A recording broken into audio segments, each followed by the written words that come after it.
Hello, hello, hello.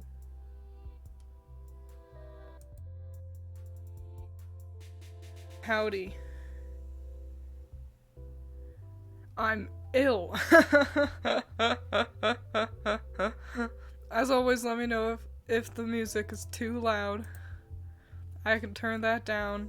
Or if it's too quiet, I can turn it up. I got a lot to chit chat about. First, the most notable being that today's stream is gonna be kind of scuffed. One, because I am moving upwards in the trajectory of recovering from the flu, so I sound quite gross. But also for a handful of other reasons, it's gonna be kind of. You might be able to hear Vincent fucking around in the background back there. He's being silly. He's playing with a box.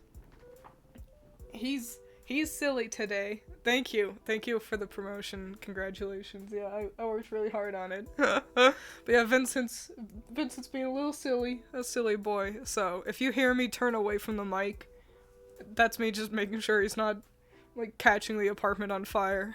Why are you sick? It's God had to nerf me somehow. God was like, she's becoming too powerful. I need to stop her. So it's how it happens sometimes. Oh, another reason why stream might be kind of scuffed. I think they might be done now, but so our apartment is coated in ice. And so they've been like whacking away at the ice all morning. Quite frankly, I'm just surprised that they actually did that, because usually they don't do jack shit about all the ice, and we all just have to kind of worry that what if one day one of us finally slips and dies, or one of the giant icicles falls on us and dies. So if you hear ruckusing and rummaging and shit, that's just the ice guys outside. Quite frankly, earlier, they were like hacking away at ice. I thought someone was trying to get into my apartment for a second. I was like, what the fuck is that? It's just the guys hitting the ice. Nothing special. But yeah, I thought about Cult of the Lamb too. I was like, man, it's like, it's like how all of my little cultists, they're all like, they all love being ill. Have you considered harnessing your saltiness to melt the ice?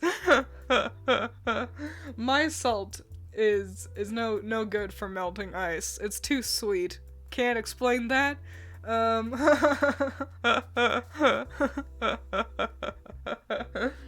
But yeah, no, wait. It's so that's the handful of different reasons why stream might be kind of scuffed. Other things to mention, you may have noticed the interesting bar at the bottom of the screen.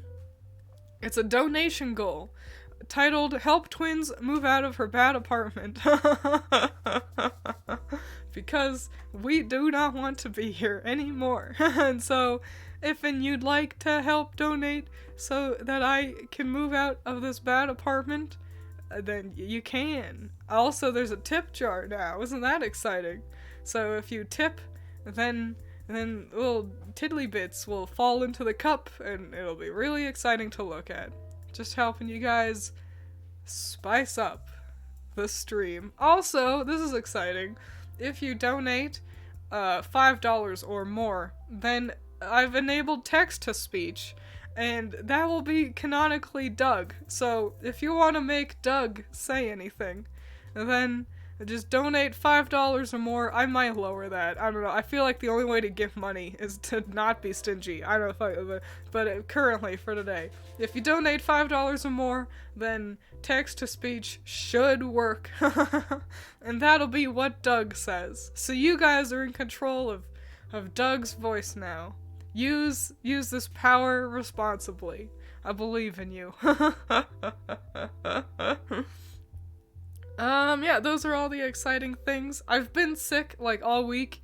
you may have noticed my tweet earlier in the week mentioning that I was sick. And Allison tweeted about how she had NyQuil dreams that were bananas too. And it's been a real pain in the ass. I've been coughing so much at night. My like ribs hurt so bad. It's like I've done a workout. And more annoyingly is that it's really hindered the amount of work I was able to get done this week.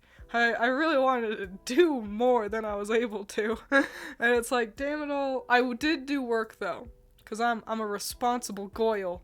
And I couldn't just sit around and play Fire Emblem Engage all day, like how I wanted to. But I did not do that.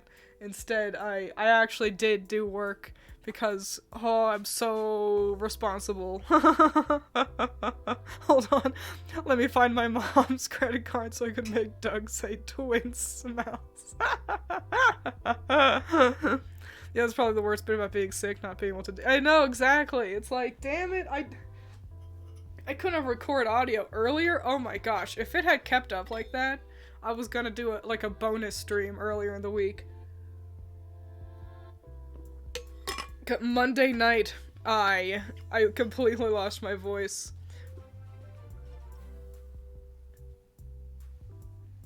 What? It didn't!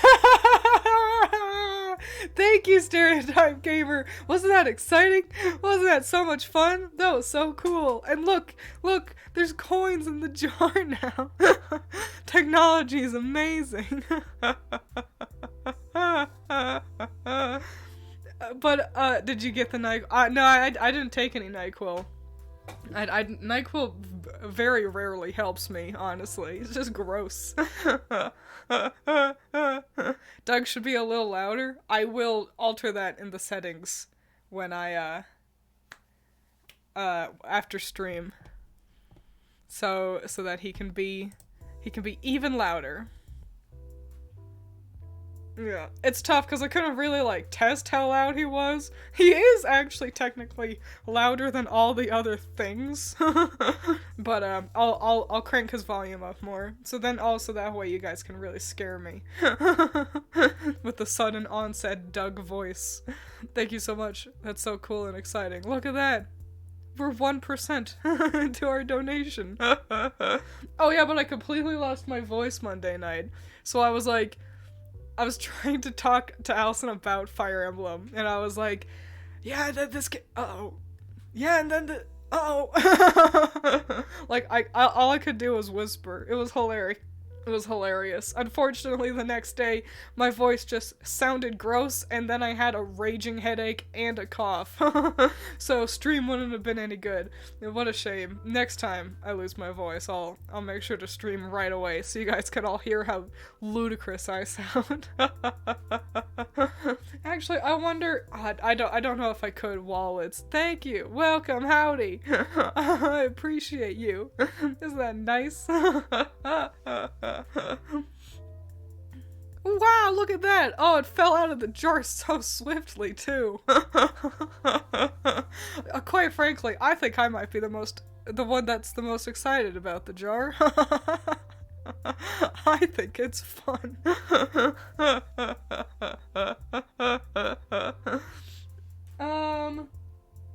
Yeah, that's what I've been up to this week. Twiins jar enthusiast. No money for you. You. Stream will probably be a bit shorter today. You know, cause of the whole me being ill thing. I need to go to the store. Don't worry, I'll be wearing a mask when I do. I need soap and toilet paper, and it's like, damn it. But yeah, I figured we could chit-chat for a bit and maybe play solitaire, because I mentioned playing solitaire when we were doing Bug Snacks last. Are you liking Engage? It looks weird compared to Houses. I mean, the gameplay, it's still Fire Emblem, you know, really solid gameplay. Quite frankly, I think I like it a lot more than Houses. Don't worry, I won't spoil anything for Engage, so if you are... Vincent! Stop with the box. if you are playing through Engage, don't worry, I'm not gonna spoil anything. I might say some characters' names. How do you make Doug talk again? Donate at least $5. But yeah, I like the gameplay a lot more in Engage, because there's no school. Vincent, chill out, man. There's no school. That was the kind of the hardest part about Three Houses, was that you had to wait till the end of the month, of the in-game month, to continue the story. And Engage doesn't work like that. It's kind of more back to basics, like how Awakening was. So yeah, hang on, Vincent, stop.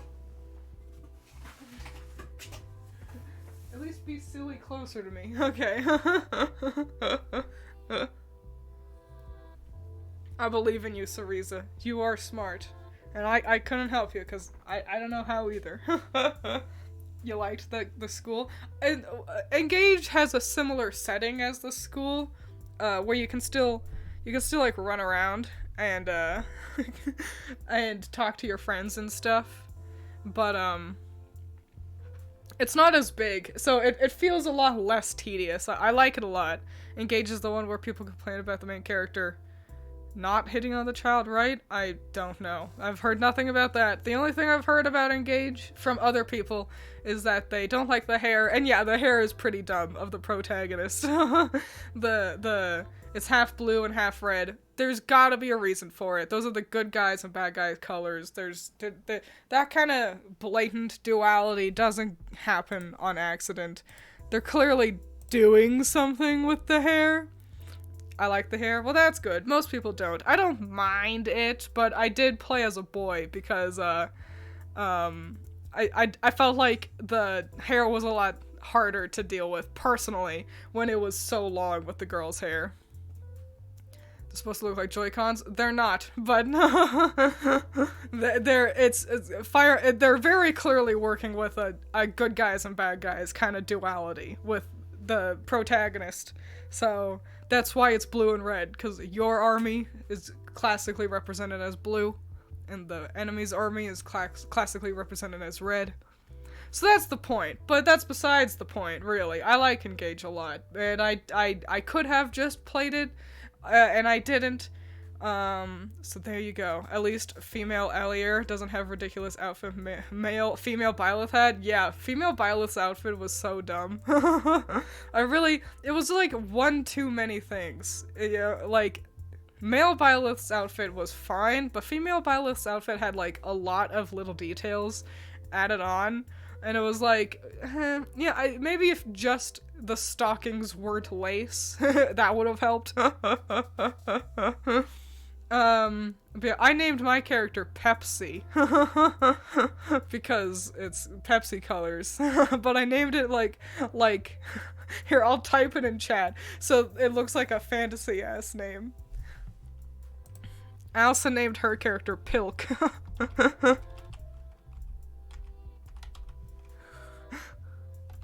There you go. That's how I spelled my protagonist's name.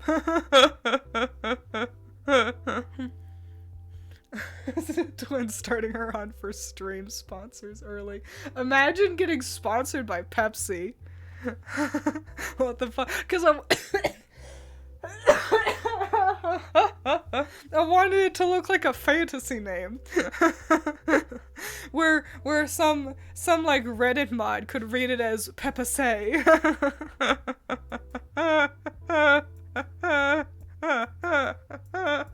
I think I succeeded wholeheartedly. Here's the hard part. Because Twiins is an unhinged creature. Here's the hard part. Me trying to find my husband in the game. And there's a lot of really good characters. Again, I'm not gonna spoil anything. I'll just say names. I don't have any PNGs of the boys. You could look them up if you want to. I'm grappling between Louis and Zelkov. But all the characters are really fun. They've kind of strayed away from sort of the usual handful of stereotypes that they usually roll with. Obviously, hi Zero. Obviously, there's some returning things that we've seen before in Fire Emblem, but I'm glad that like we don't have Oh, my gimmick is that I'm perfect again, kind of exactly like Cordelia. Like, it feels like they're really trying to be unique again with most of the characters. And even the ones who are similar to previous ones that we've seen in Fire Emblem, they're like doing it in a fun, different way. So, from what I've seen, it looks like the girls all got way more attention to the designs compared to the boys. You've not seen much then.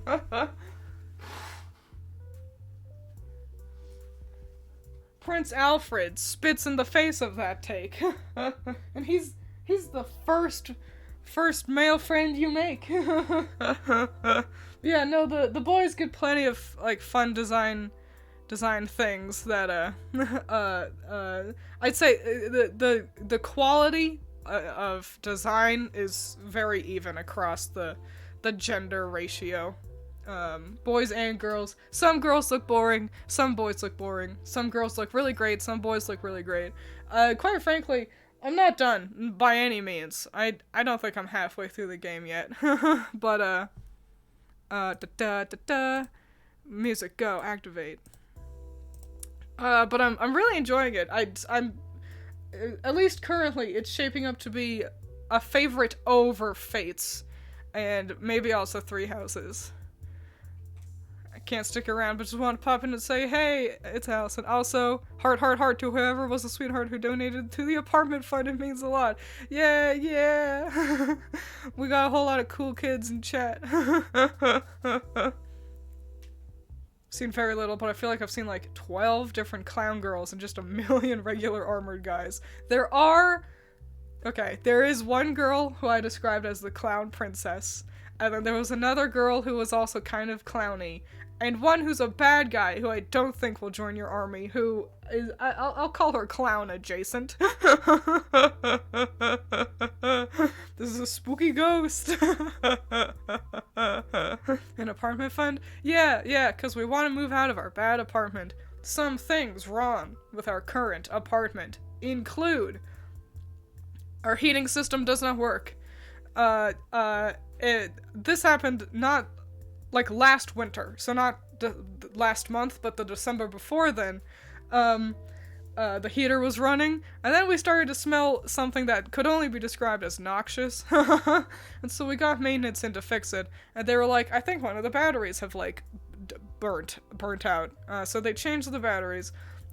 Come around to like last November when it's like, hey, let's turn on the heater because it's really fucking cold.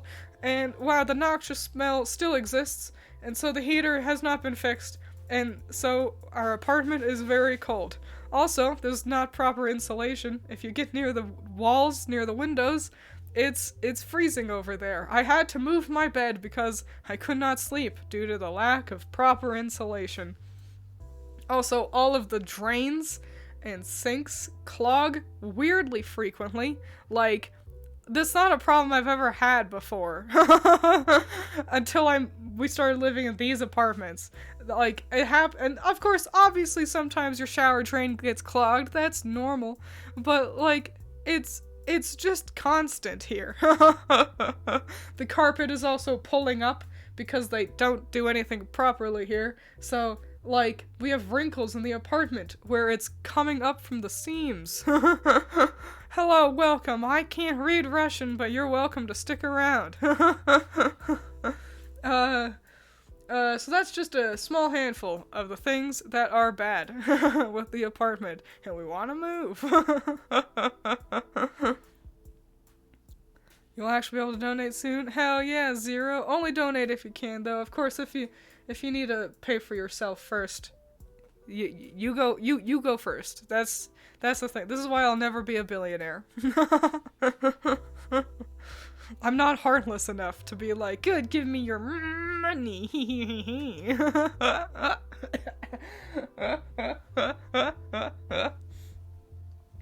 But yeah, I am really enjoying Fire Emblem Engage. I'm liking it a lot.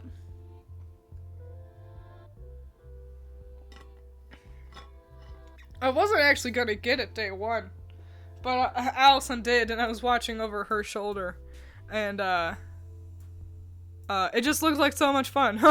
Like she was running around the world, and I was like, who is that character? They look so cool. Who is that character? They look so cool. So, there you go. That's how do you get Twiins to buy a video game? Just play it in front of her. Twiins will hold her chat upside down by the legs and shake out their pocket change.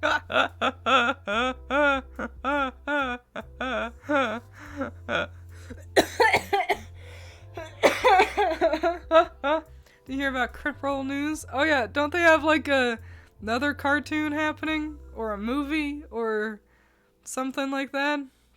It's gonna be the Mighty Nine this time, which is good, because listen, Vox Machina were really swell, but the Mighty Nine are clearly better.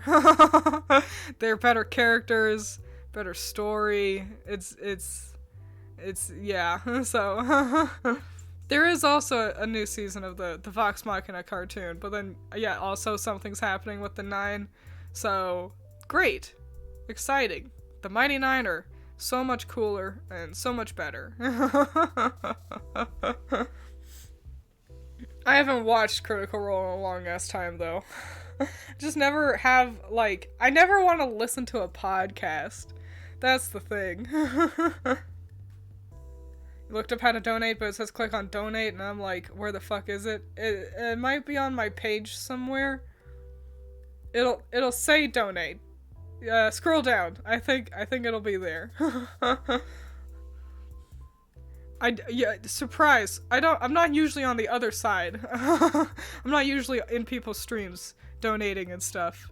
So I can only be of so much help, which is hilarious, if you ask me. That I'm so useless. Season 2's off to a fun start. I'm behind on the Campaign 1 stuff, so watching Season 2 first was fun. Yeah, it's probably, I think the cartoon might be the best way to kind of interact with Season 1. I liked Vox Machina plenty, and stuff, but especially at where they're at, dude, the dragons, so drawn out and boring, and oh my gosh, the Feywild, that's gotta be the most boring thing that they do. So, but you gotta get, like, a shortened version of that, where it's not hyper boring and takes IRL, like, 3 months to get through. Hooray! Critical Role is intimidating for me as someone who hasn't ever listened to / watched a single episode. Luckily, since their campaigns are split up pretty clearly, you can just pick a campaign and go. It was in your about. Oh, well, now you all know. Now I know too. But yeah, luckily you can just pick a campaign and go, and it usually helps to maybe start with the first episode. They'll usually explain some stuff there.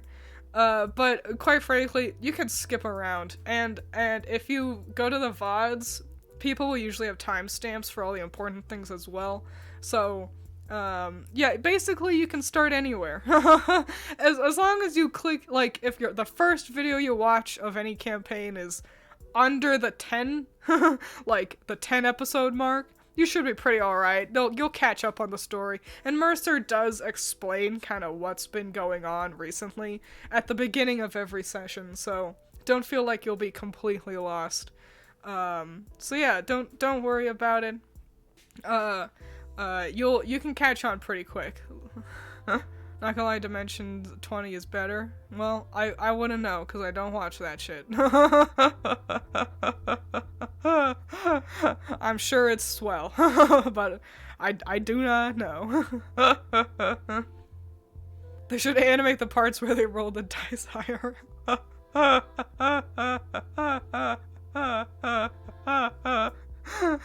sorry, I'm imagining them, like, filming, like, Laura Bailey rolling the dice and then just, like, rotoscoping her hand.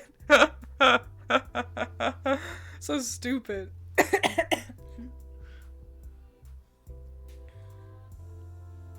Oh, I suppose we ought to get it out of the way, because I'm sure somebody will show up asking about it. The Ruby Volume 9 trailer dropped. I only watched it because Critter retweeted it with her joke about them jumping the shark. And I was like, well, how? how has a shark been jumped? And it looks so bad. It looks just so boring, and I'm not gonna watch it. I'm not gonna watch Ruby. It not only is Rooster Teeth just a scummy company that I don't want to support, but Ruby is not a cartoon worth putting in the effort to pirate. Like, it's not good. It's just, you fully don't understand what Jumping the Shark saying. Like, you can Google it, and I know, because I actually Googled it the other day, just to make sure I knew exactly what it really meant. It just means something is getting bad. A show has started to become bad, or movie, or series, franchise, whatever.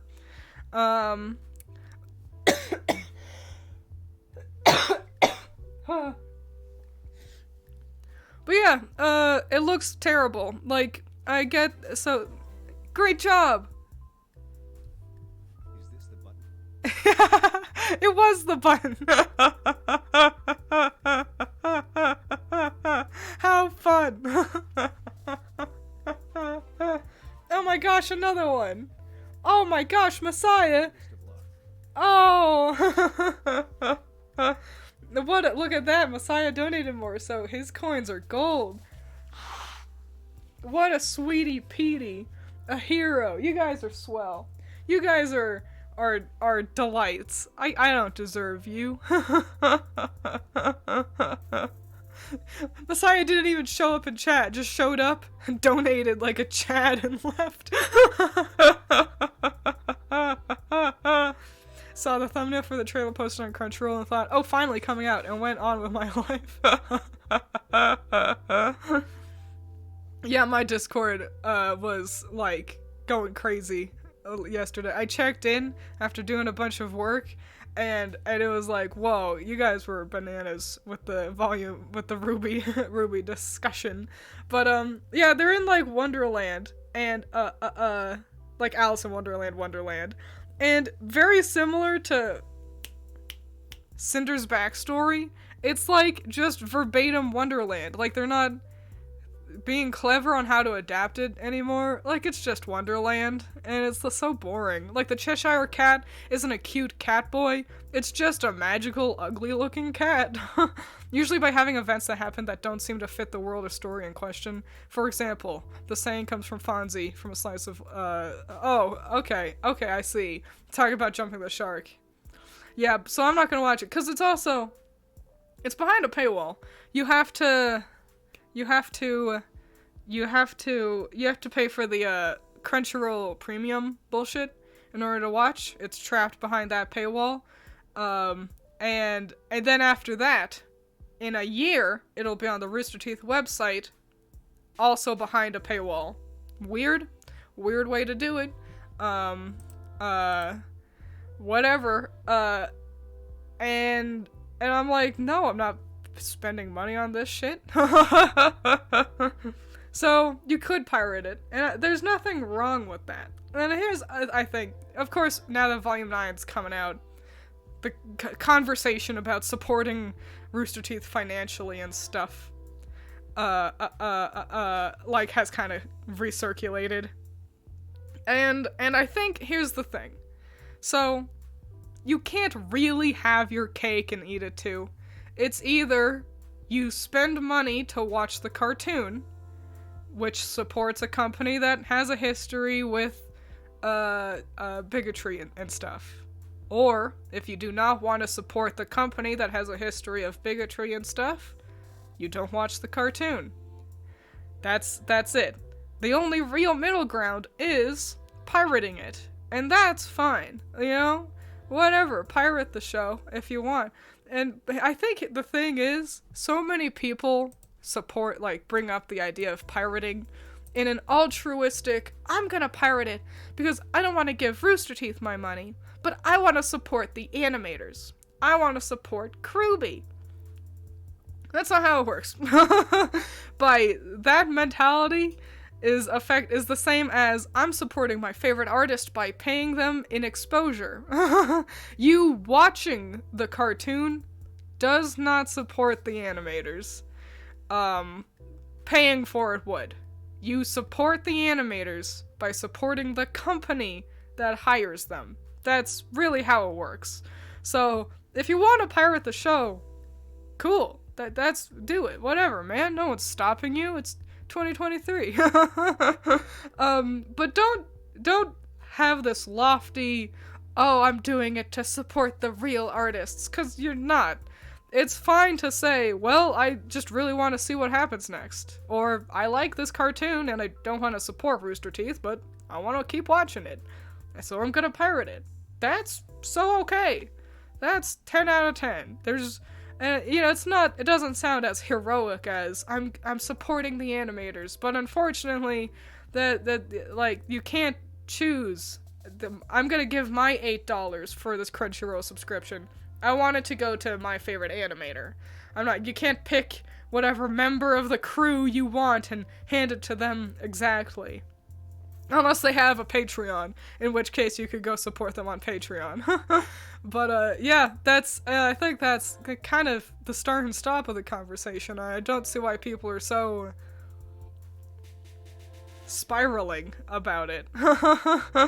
Piracy's a crime and crime doesn't pay. It's true, but also, we're in the age of information. It's hard to not pirate things. I would rather give $8 to make Doug say a copy pasta. There is a language filter. I don't know, it filters some bad words. I don't know which ones, though. I didn't look into it. So, I suppose you guys could test that out if you have money to burn, but, of course, as always, don't waste your money on me. The Crunchyroll YouTube thumbnail for the trailer looks like crap. It's because the whole show looks like crap.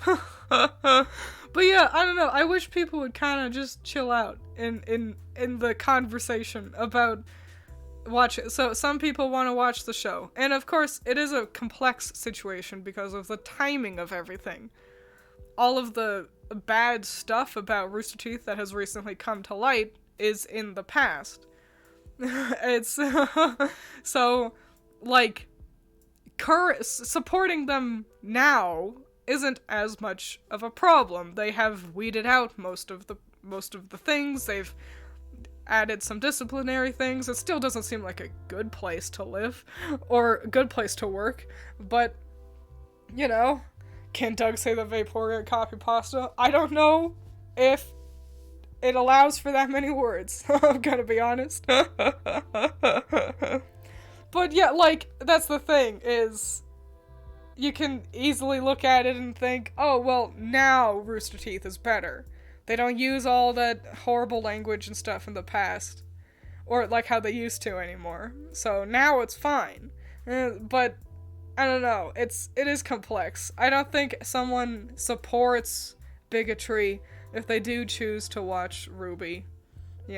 Maybe they do, but not everyone will. I'm sure there are people who don't even know about the whole situation. Gotta pay $20 for to say the full pasta. So yeah, it is a really complex situation, and I think people just gotta stop trying to tell other people what they should or should not do. Listen, I'm really disappointed to see so many Ruby tubers who, alongside me, were pissing and shitting when all the news came out. And that's not in a negative way. The pissing and shitting was validated because it was cool. We learned that something we'd supported for so long is terrible. And so we pissed and shat everywhere. I am disappointed to see so many of them completely change their tune, and Volume 9's happening, and it's right back to, I love Ruby, I'm so excited for the new volume, I'm gonna do a video about the new trailer, gonna retweet all the fan art, gonna, my wallet is open, and I'm on my knees, ready for more, and yeah, I'm disappointed to see that that the virtue signaling ended up being kind of hollow. In the long run, but, whatever. Hey, thank you, man. I appreciate you. But at the end of I can't tell anyone what to do, and if they're gonna pirate it or they're gonna pay for it, whatever it is, well, then that's it. And no one is bad or good or worse or better or anything for choosing to or to not watch a cartoon. Yeah, I think that's the end of it, really.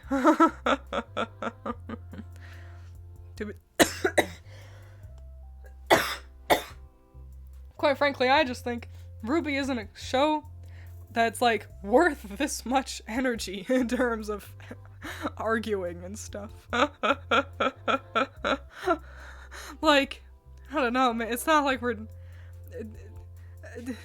It's just a cartoon. It is, all this is running parallel to the Harry Potter games. Yeah. I think the Harry Potter one is easier because Rooster Teeth is like a conglomerate, like full company with a lot of the bad stuff in the past and such, and it's complex, but at the end of the day, it's still supporting them. Meanwhile, anything that has Harry Potter's name on it that you spend money on directly benefits J.K. Rowling, and of course, and she's a piece of shit. The worst kind of person on Earth. Oh yeah, Wizards of the Coast really fucking themselves over with all their decisions. And of course, yeah, you not buying the game isn't gonna get rid of Rowling's, popularity or her millions, but, you gotta make a moral choice there. And Rooster Teeth is similar. You gotta just make a moral decision. Do I want to support this company? Yes or no? It's small enough that you do get to make that kind of decision. Critter tweeted a TikTok that goes over it really well. It's a bit long-winded with very boring visuals, but what he says is good shit. Hang on, I need water.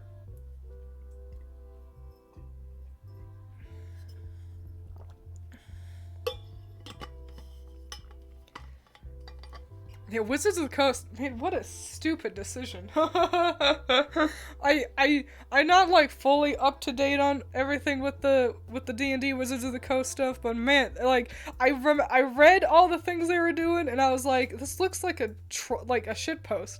Like, it's like that someone went out of their way to choose all of the least good ideas and wrapped it all up into one thing, and that's really what they're doing. Like, they're adding fucking microtransactions somehow.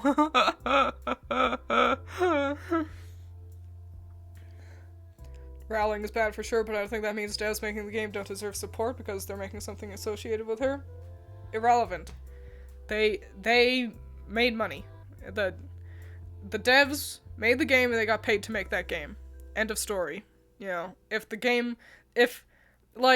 Let's use a different game for example. Pokemon Scarlet and Violet.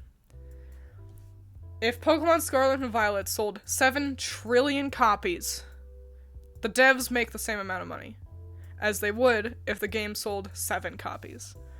But Game Freak, the parent company, they are the ones that benefit from selling more copies.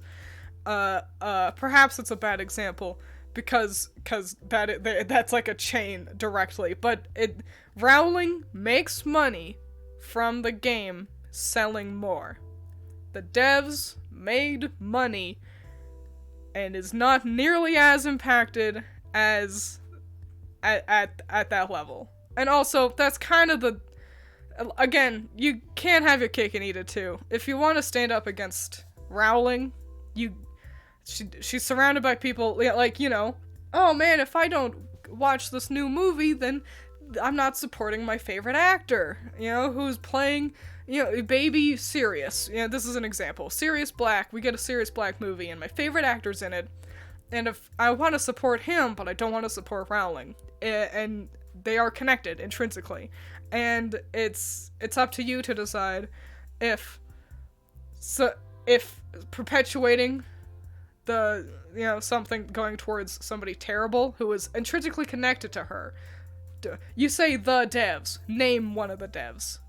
Who are these devs? They are, they don't have the same level of voice as Rowling. And that's, I think that's the thing, you know. Of course, they're all connected. There is no thing on Earth that is only from one person who is a millionaire. Even Rowling's books have editors and publishers and stuff connected to them. That, you know, oh, but you're not supporting them. It's just, you gotta decide where does your moral standing, like, finally go, okay, I don't want to support this anymore. And you have to acknowledge that other people will get caught up in that crossfire, unfortunately, because that's just how people work. What are you sick with? It's the flu, don't worry, like, it's not COVID or anything, just a normal old flu. I'm getting better. I know it may be hard to believe with how shitty I sound. But just a boring old flu. Enough of a sickness where I could have stayed in bed, but I'm not sick enough that I had to.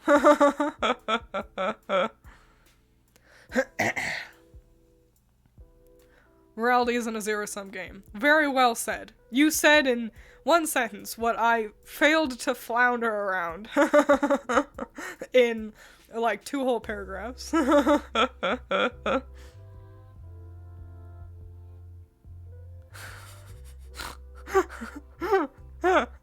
Queen whiskey. I should have answered with that. I think all these devs and editors, etc., have made the decision for themselves. And I mean, I don't know, some people are, like, under contract kind of a thing. It may have been Rowling goes to company assigns her, you know, whatever the fuck. You know, it's, yeah, not everyone has the choice of who they get to work with, you know.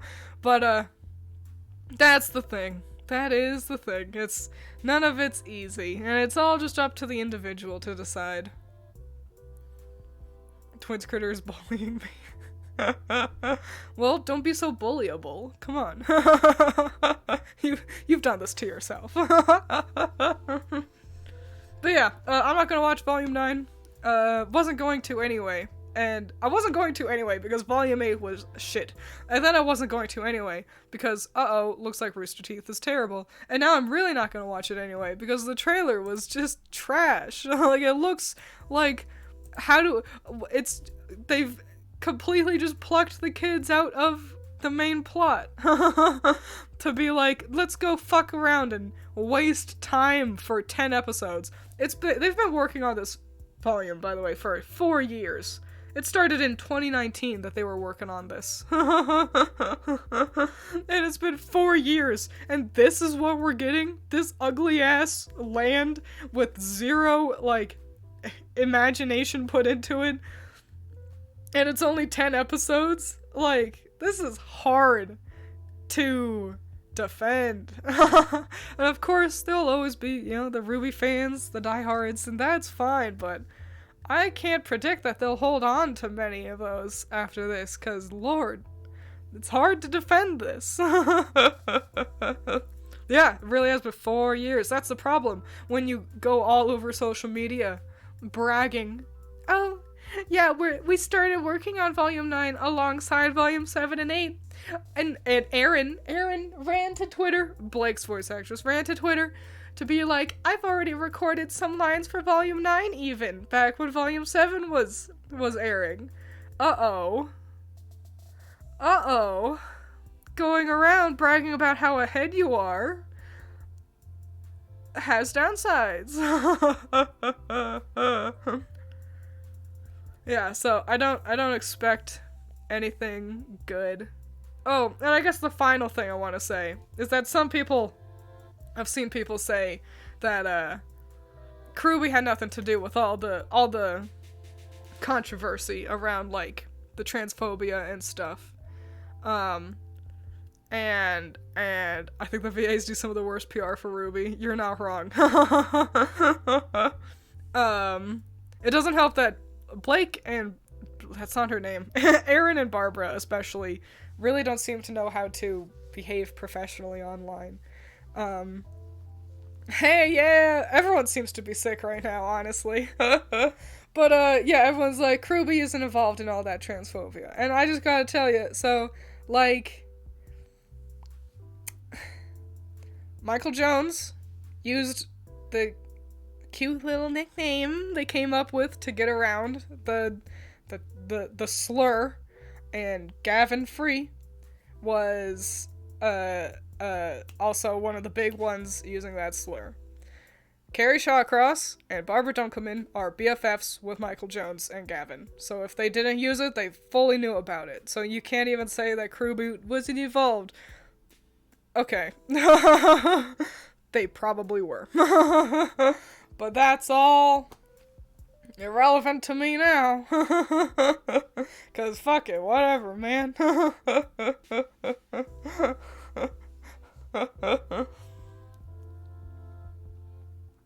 Can't wait for Volume 10 when all the characters will be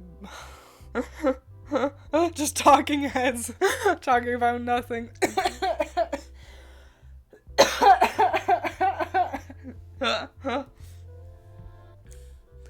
Yeah, I don't know.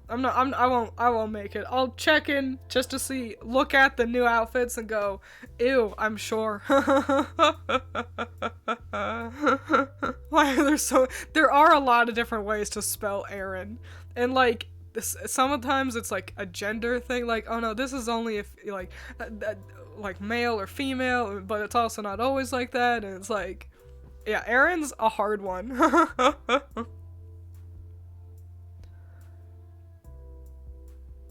So yeah, those are kind of the big news things. You're back. What'd you miss? Anyone talk about you? We talked exclusively about you, Jordan.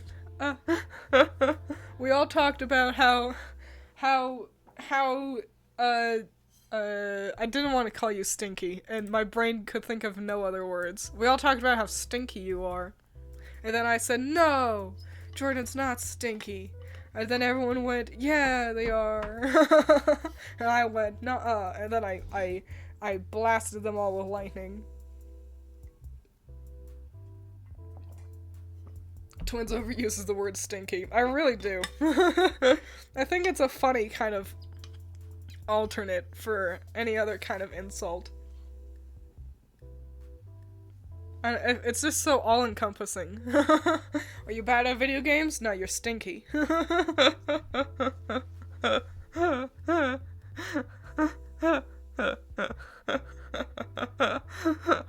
you're bad at art? Nope, you're stinky. Oh, is your mic too low? It's because you're stinky.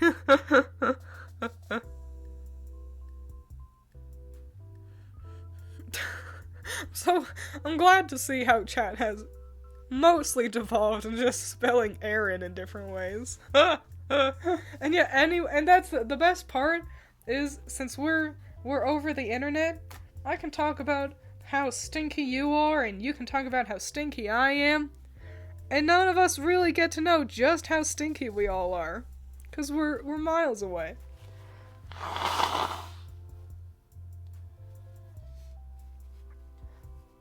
Sorry about that. I didn't think blowing my nose would be that loud.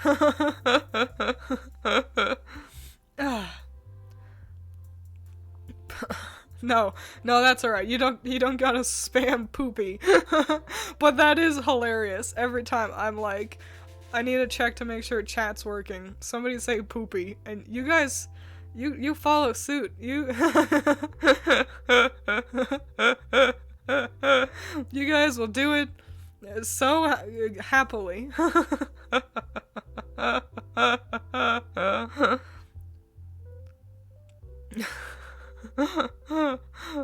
Loyal followers indeed. Poopy Popeye. Look at that. That looks great.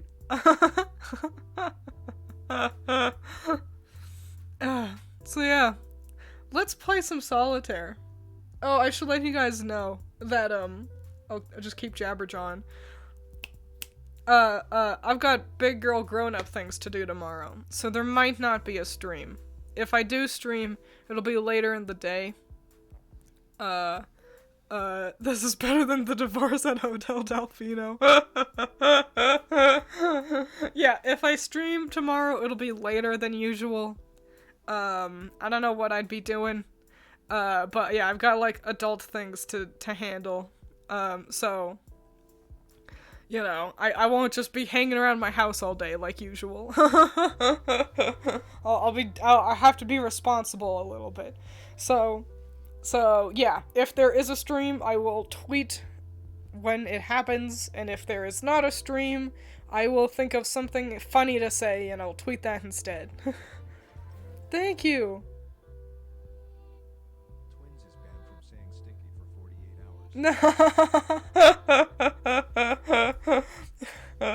hours. Here, let me move the alert up so that it's not blocked by everything. Well, Doug, you can't tell me what to do. You can't stop me from saying stinky. I combust. You know what, something I thought about today? Remember the episode of SpongeBob where he accidentally threw out his name?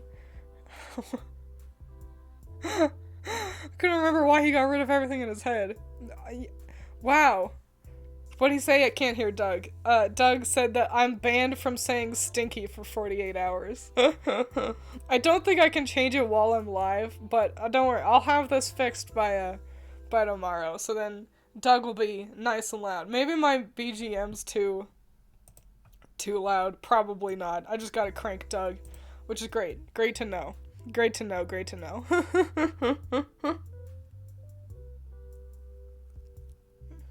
Don't you love grown-up things like paying taxes, paying bills, paying mortgages? No. No. They are lame and duty. Possible late-night Cult of the Lamb stream. I don't know if I'd do Cult of the Lamb. I feel like we're really close to finishing Bugsnax, or at least halfway. So I don't know. I don't know what we'd do. It'd be something. It would be something for sure. I want to stream more. I feel like you could do a Yoshi and evade taxes. Quite frankly, I make so little money that I probably could and the IRS wouldn't even care. Of course, that's not how it works. You always gotta do your taxes. But they... But I matter so little in the IRS's eyes.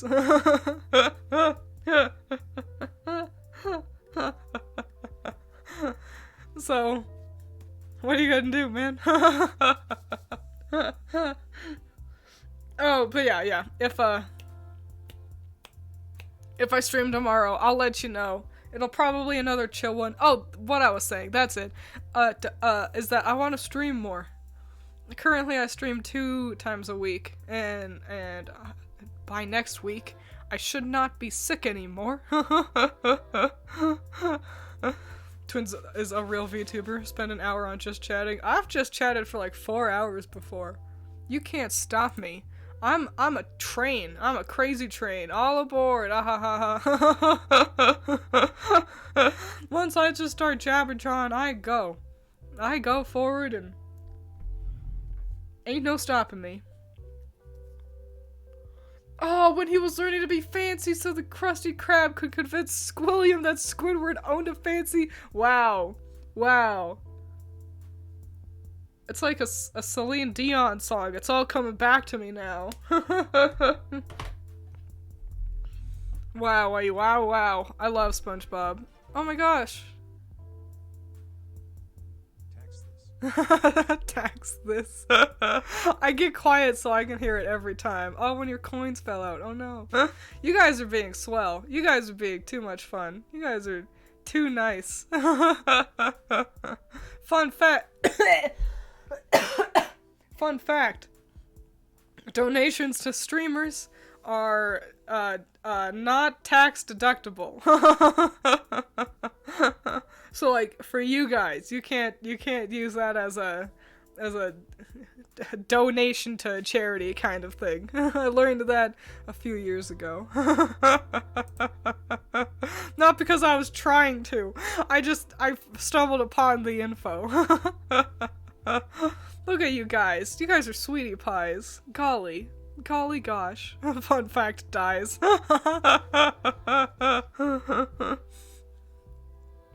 Twins learned that the hard way. I learn everything the hard way. That's actually only most of the shit I know. I only know because I'll just be online a lot. And you just stumble upon fun facts while you're on Reddit. I watched a lot of QI. Oh, stop! I'm blushing. QI is an amazing. I love QI, and the best part about QI, that's a British show. It stands for quite interesting, and it's just fun facts. And the coolest part is that I will forget completely what the fun facts are, which means I can just rewatch any episode of QI and be re-surprised and go, oh, wow, that's so fun. What a fun fact. Best part about QI is Stephen Fry. Duh. I really like Sandy. Fry was really great as a host too, but I think Sandy Toksvig, like, takes his place splendidly. They are both 10 out of 10. Nah, I really like both of them. Oh, we can't count them as charity for our taxes. I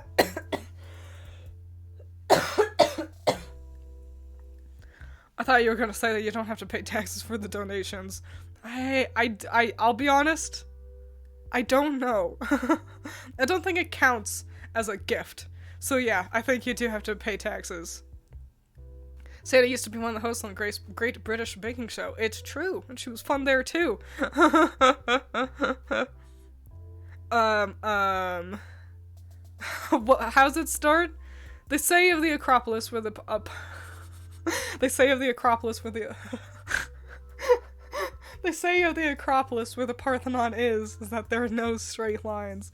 If you get it, you get it. I think it depends on how much money you get from donations in total. Well, I'll look up all that. I've done my own taxes being independent for, 2 years now, I think? Something like that. So, I feel like donating to get a sicko and a ghost as charity.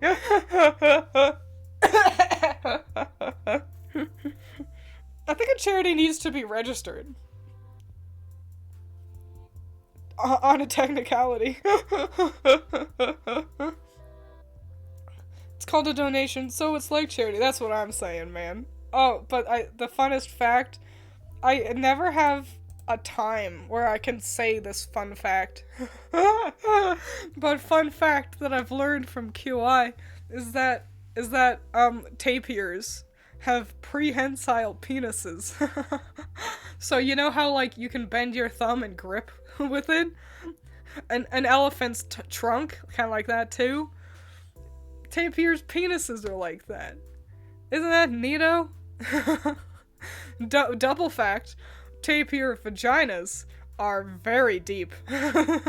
They're like the length of a human arm up to the shoulder, and the penises are quite long as well to accommodate. Seems like a flaw if you ask me.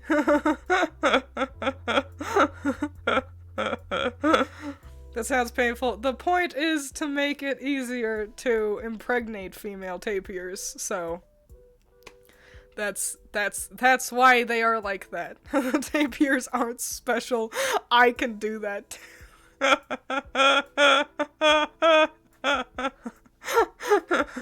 You all take back your donations. Here's another fun penis fact. Fun fact, I think female hyenas have a false penis. It's true. Females, they're also the leaders of their packs. They are a monarchy, not a patriarchy. Ain't that fun? But yeah, you probably know this one as well. I feel like everyone knows this fact. Echidnas. Matriarchy, yes. Thank you. I'm sick, that's my excuse. But echidnas have their 5 heads on their penises. It's fucking bananas. And I'm like, why? And again, Twiins throws a bachelor and or bachelorette party, and it's just fun facts about animal genitalia. Are echidnas' vaginas weird, or is it's only the penis from what I know? And I'm so again, all weird animal penises are to assist with the impregnation of the females, in some way or another. And fucking I do know about anglerfish. I'll talk about them in a second. But so the echidna, I guess it's just to like give them a wider spread when they finish, but it's just not useful. Like, it's not like the vagina's a hallway, you know? Being able to shotgun blast doesn't help. Fun fact, sharks have 2 penises. It's true. I told my wife thus at the aquarium, and a bunch of people kept coming up to me and asking if it was true. I ended up helping lead someone's tour. They do. And yeah, anglerfish are bananas. What happens is, so the females are the big ones. They're huge. And the little guys, they're tiny. And what they'll do is they'll bite on to a female anglerfish, and then they like fuse together, and he impregnates her that way. And then the male is just like an add-on, like a tumor. Like, he doesn't have a head anymore. He's just there, and that's how that works. And it's like, why? Animals are weird. I used to watch a lot of Animal Planet.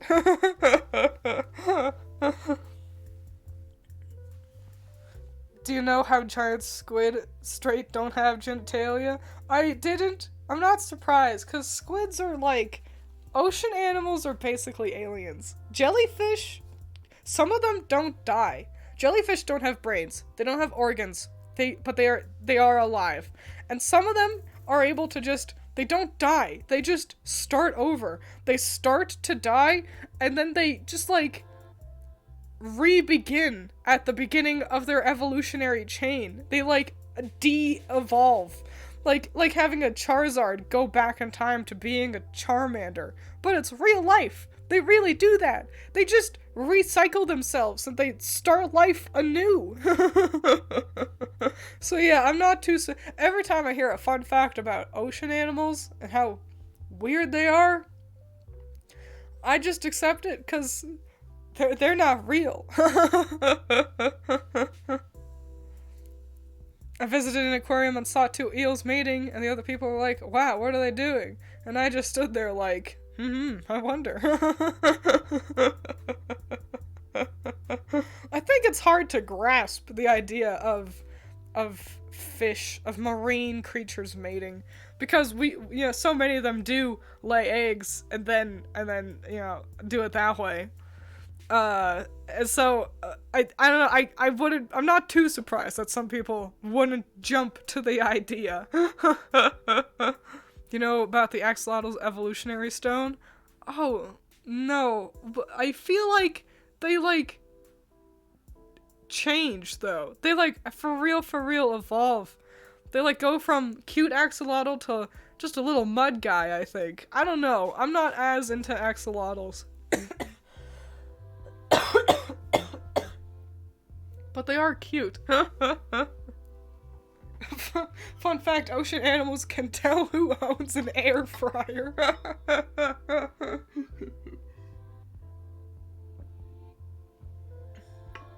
When exposed to iodine, they turn into huge salamanders. Why do we not have a Pokemon based around that? That sounds fucking Superfly. I'll have to look that up. Don't hedgehogs have penises on their belly, making a white-looking belly? I do not know. I don't know about hedgehog penises. It whooper. Oh yeah! How fun! That's great. I love that.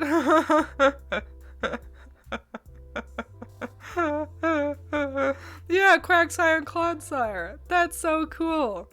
I completely forgot about Whooper. I like Clodsire a lot too. I almost had one on my team. They stuck around for a bit, but they just weren't cutting it in the later game, so I replaced them. That's so great. That's so cool. I guess because I was thinking about like an evolutionary stone, like slapping a fucking rock stone onto a guy.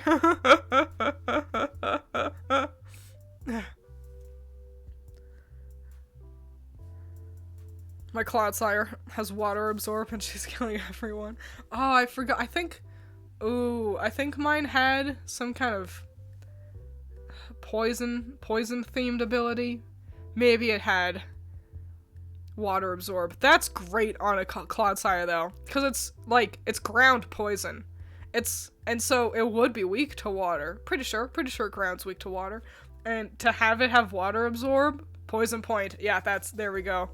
But yeah, the water absorb is so much better on a Clodsire. It's so fucking good. I like how we went from Ruby to animal reproductive organs to Pokemon. It's truly there's a straight line between those things.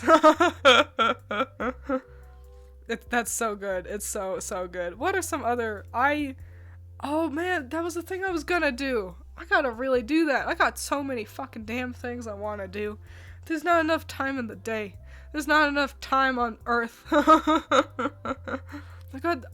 I wanna design some Pokemon based on you see Ruby's like a tapir's penis. Too long and kinda weird.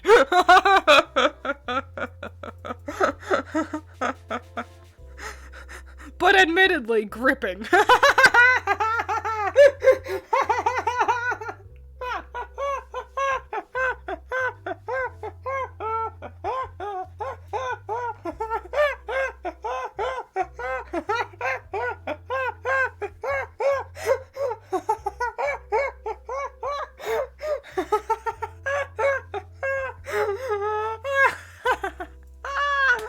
Fuck.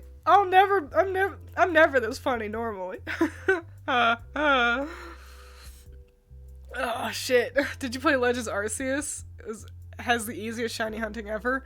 I have played Legends Arceus. I haven't done any shiny hunting in it. Honestly, it would scare me. The Pokemon can run so easily. But I liked Legends Arceus a lot. That's up there. That's like my number 2 or number 3 favorite Pokemon game. Honestly, I really loved the story. It was so good. Gameplay was really good too. Used up all her comedy juice for that one. There you go. I can't be funny for the rest of the day. It's how it is. That's the thing. When you're sick, you're like at the edge of sleepy. You know what I'm saying? Like, because when you're sleepy, that's when you're at your funniest. And when you're sick, you're at the edge of sleepy. This feels like a YouTube poop. Yeah, we're really freeballing it today. Just absolutely raw dogging this stream. Twiins laughs like those clown horns. I really do. That was the thing. When I had lost my voice, I could still laugh normally. Because I laugh by breathing in. That's why it sounds like that. And so when I had lost my voice on Monday, it was like, yeah, and then I'm whispering and I'm saying something funny. And then I keep going. And that's what it was like. And that alone was funny. And it was bananas. You got your first shiny yesterday, a shiny Azurill. Hell yeah. Oh, it becomes gold once you evolve it into Azumarill, I'm pretty sure. So, way to go. Proud of you. I'm so happy. I love hearing people's first shinies, because, you know, we all get to a point where you start shiny hunting Pokemon you really like cool ones, like, oh, I'm gonna shiny hunt Lucario, and that's great. But, shinies, especially natural shinies, it's stuff like Twiins. Twiins found a shiny Spinda, because she just liked Spindas, and so she caught a bunch. And for me, it was, Sawaddle, the thing that evolves into Levani. Just because I was just training up a Pokemon, found Sawaddle and happened to be shiny. And so you get, like, the most random Pokemon, when you hear about people's first natural encounters with shinies. And it's just delightful. I fucking love it.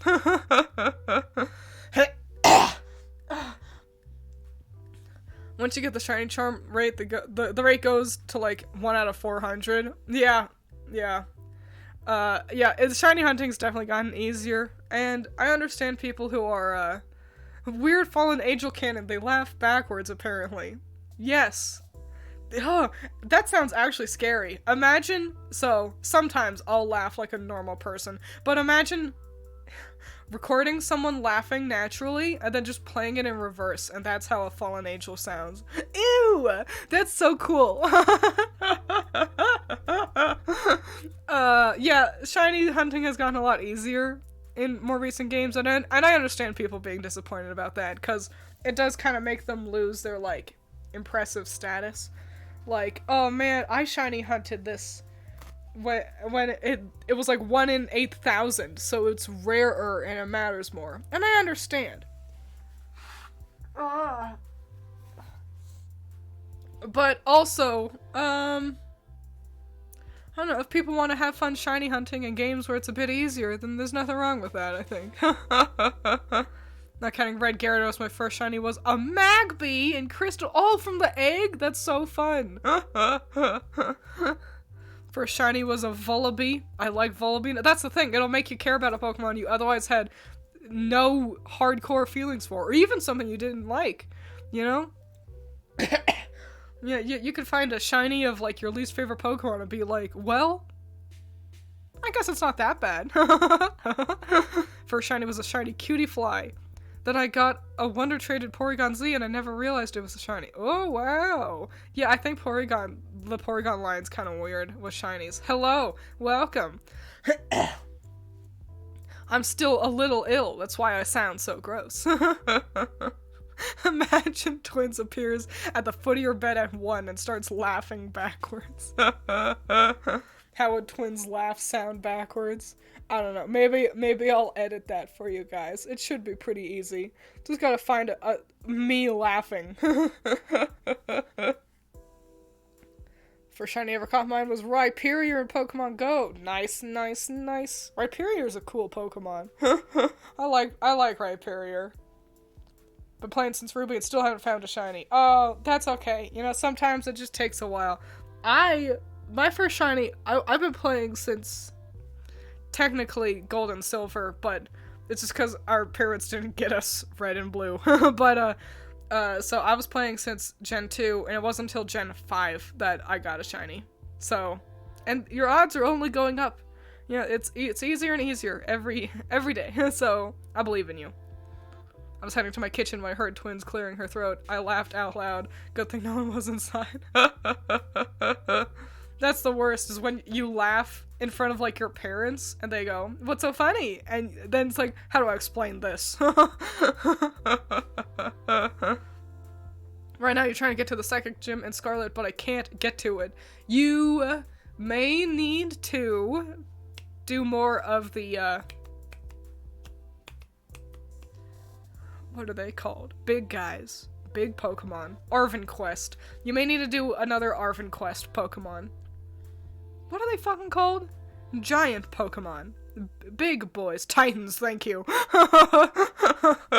Yeah, I think you may need to do another Titan battle. Before you can get to the Psychic Gym. First shiny was Woobat in the Mirror Cave X and Y. Hell yeah! Woobat's cute. I like Woobat a lot. It's better Zubat. I explain to my parents that I laughed at a streamer's in-joke. There you go, that's easy. I always think, how can I explain what exactly is going on? I've killed all of them already? Well, now it just seems like... so you've got the... do I need to kill all 5? No, all 5 is, not necessary to get to her. You should be able to get to her. Just go through a cave. Or go around the cave if you can. You should absolutely be able to get to her then. Maybe there might be Team Star in the way of a road. I can't quite remember. But you absolutely should be able to get to her then. Just, you know, go around. Go through a cave. I think that's the easiest way to get to her. Follow the path. Arven Quest sounds like a Flash RPG from 2008 on Newgrounds.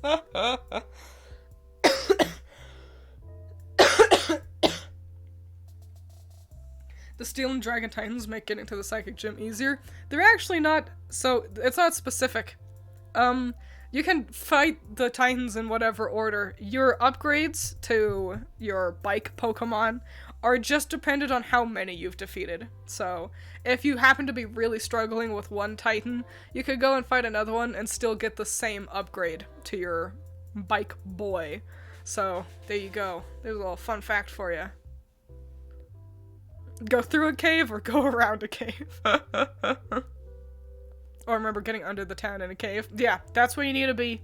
The cave it's messy. I remember being lost for a bit, and then I just showed up at the end, and it was like, thank the Lord. But, yeah, you got this. No Team Star near the gym. I really blazed through Team Star, but you're right. They're all up there. Giacomo's so out of the way for them to expect you to fight him first. The upgrades are tied to the specific Titan. My first upgrade was different from my brother's. Why is it so big? So caves. I don't know if you're correct, Air Dude. I'm gonna Google it. Cause I don't wanna. I want now. I don't know. You've questioned my. You've questioned me, and I need a fact check. I don't want to be spreading misinformation. So hang on. I'm not looking at chat. I'm Googling. Pokemon Titan upgrades, I suppose. Oh, I don't, there we go. Hang on, I'm still Googling.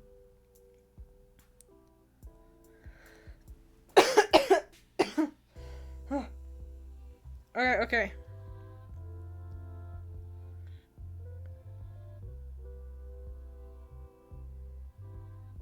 I think you might actually be right. Perhaps Allison and I just fought them in the same order. Or just happened to, like, collect them at close enough of a oh wowee. So yeah, you will need, I believe, hang on, let me Google which one it is. That, yeah, you'll need to do the Lurking Steel Titan, I believe, in order to get to her. I really thought it was just dependent on how many you beat. Wow. Wowie wow. Wow, I'm blown away. Thank you for correcting me. I will make sure to say the truth in the future. Aren't you supposed to fight Maxie first? The Maxie, the red one? No, Mela, that's her name. Mela's way stronger than Giacomo. Giacomo is, a good couple of levels lower than her. I did fight Mela first, though, and she really kicked my ass. So I had to train up, which then that was alright, because then I doubled back. I went the wrong way to start, because I wanted to do Arven's quest first. And so I just went that way, because that was, like, the most things. There was, like, a Titan, and a gym, and a Team Star member. They were all right near each other. And so I unintentionally I kind of jumped over the first of so many things, and went over there, and it was fun. It was fun because it gave me a nice challenge at a time where Pokemon hasn't been all that challenging for a long time. Which one's Giacomo? Giacomo is the Dark type Team Star leader. So yeah, Mela really kicked my ass, but it was fun. I liked it. Not as much as Atticus though. Atticus decimated me. That's the poison one. I nearly lost that fight. I almost whited it out. I only won because my Tinkaton toughed it out on 1 HP so you wouldn't cry, because my friendship was high enough, and I was like, I was ready. I was running out of revives and potions, and I was like, I gotta call this a wash. I need to train. I need to train up. And, but we managed to beat it based on with that. I was able to, like, you know what, we can do this, and we won. And it felt like I was in the anime, man. I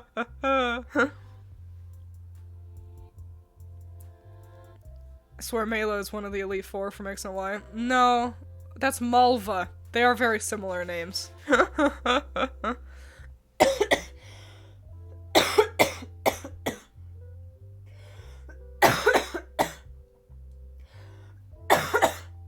My favorite is the pauses between coughs where I'm like, am I done? Nope, not done.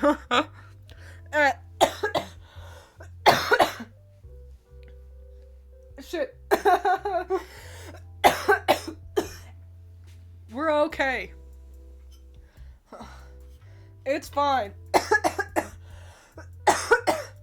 Lord, I'm okay.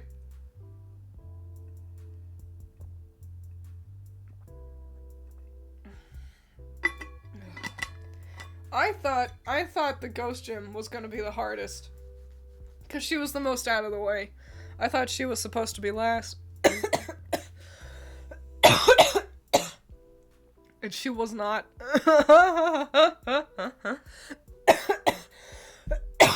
Stop. Jesus.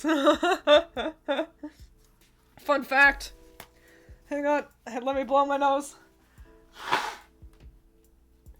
Fun fact. If you do a Google image search for coughing, you get a bunch of pictures that looks like people giving an invisible man a BJ.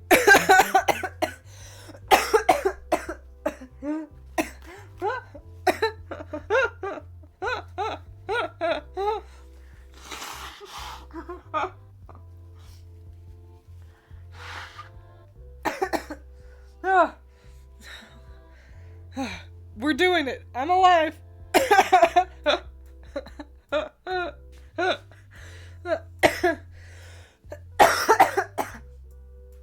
Ghost Jim took out 4 of your dudes in Nuzlocke. Damn. My starter was half dark. And also I found a Frigibax that had the Terra type of dark as well. So Ghost Jim was easy peasy for me. She is the hardest? No way. I thought Rusha was the hardest. I thought the Ice Gym was technically like the 8th in the order. I think you saw what you wanted to see. I mean, do it. Google it, because the thing is, they all have their hand in front of their mouth to illustrate that they are coughing. It's Grusha's the highest level gym. Okay, I thought so. Higher does not make you harder, but in terms of, I mean, Ice is a pansy type. That's rude. And if you don't have a fire type, it can be a bit tough. I didn't have trouble with it, but the right team will change everything. Remember how hard I got my ass kicked by Kabu in my Magical Girl adventure?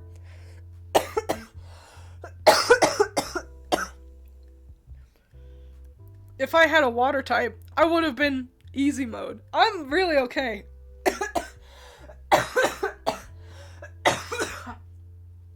The coughing will stop eventually.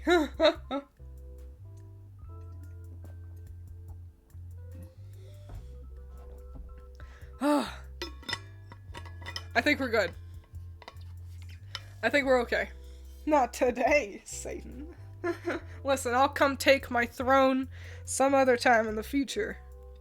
But not today. I'd level 50 Dondozo. Oh, and they would not listen to you. Yeah, that's pretty fun that you can go catch 2 high level Pokemon who don't listen, but you can still kind of brute force your way forward.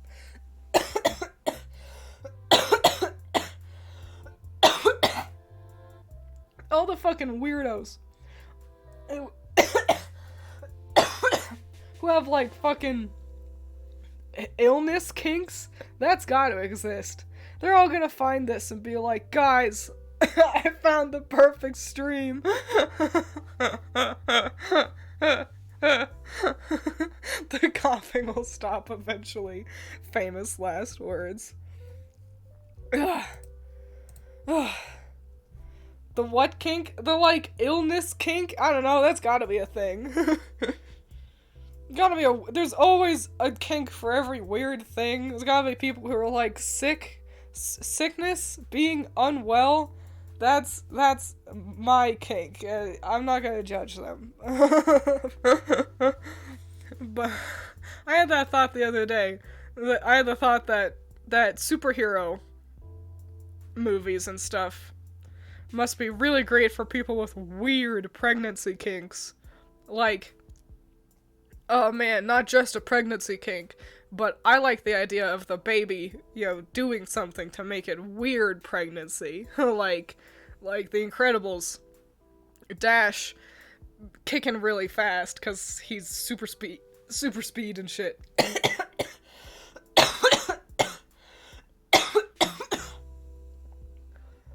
I can't remember what initiated that thought, but I did have it.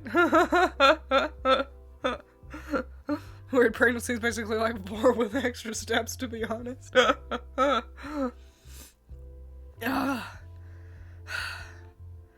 I think we're okay. I think we're alright. I think the coughing's done.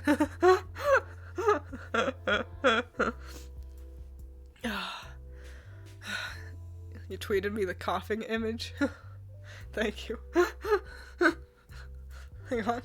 Let me look at that. I'm going to Twitter. Hang on. I'm looking.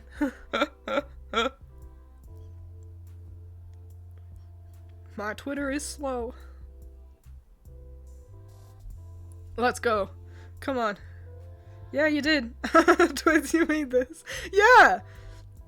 I do. Like, am I wrong? Oh. Shit, dude. We're alright, we're alright.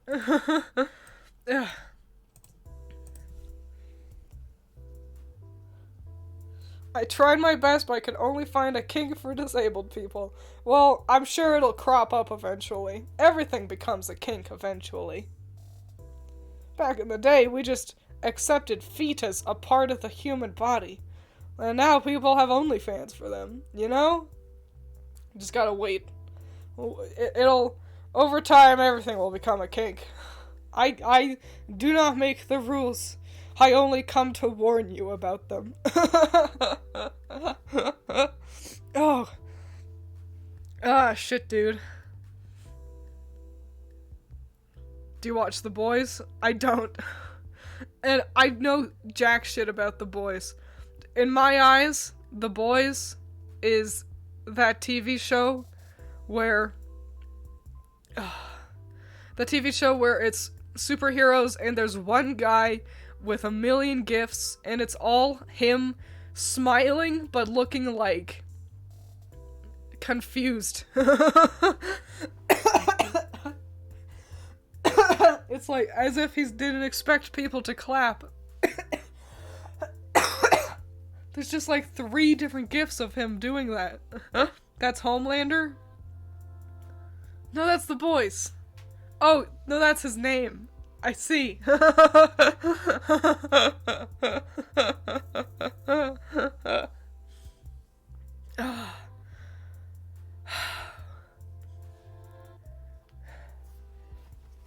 I knew the coughing would happen. Eventually.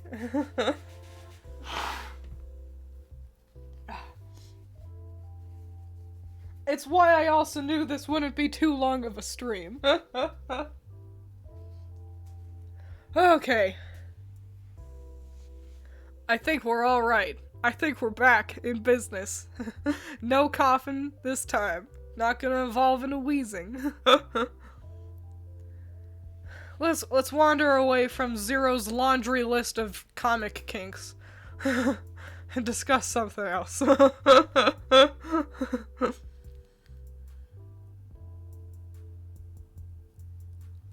Yeah, let's walk away. Let's walk away from the kink talk. We'll find something else to jabber about for a bit. I didn't mean to invite you all to talk about your favorite kinks.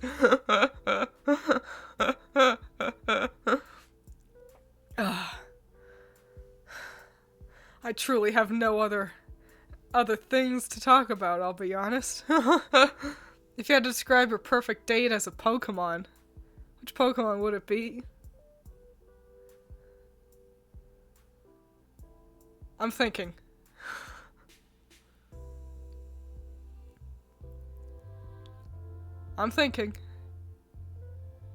Ditto. It would be Ditto. Cause then it could be whoever I want.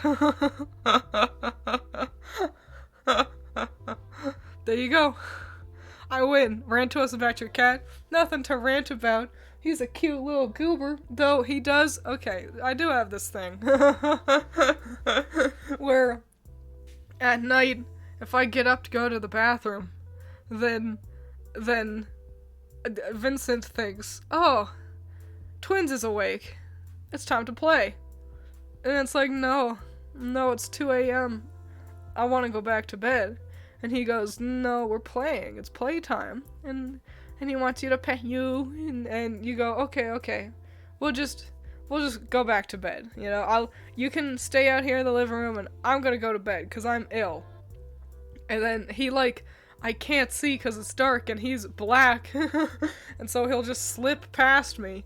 And he keeps scaring me because I'll be like, okay, Vincent, good night. And I'll close my bedroom door thinking he is out in the living room.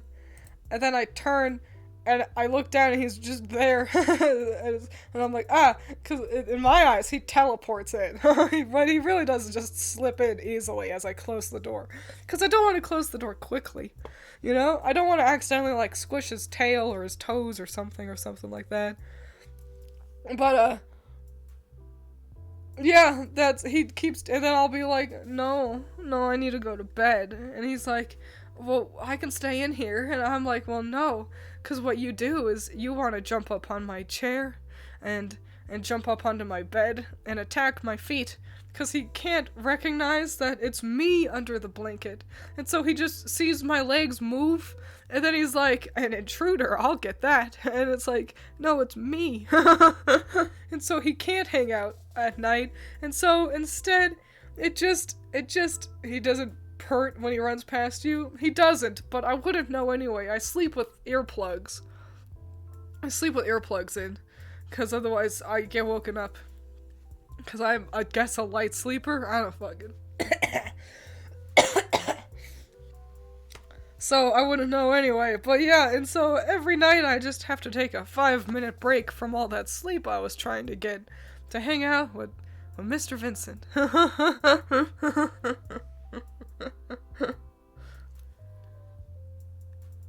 One of your cats loves to claw your shoes for some reason. Maybe it's the laces. I know Vincent likes shoelaces a lot. Because it's I don't know, rat-tail-y.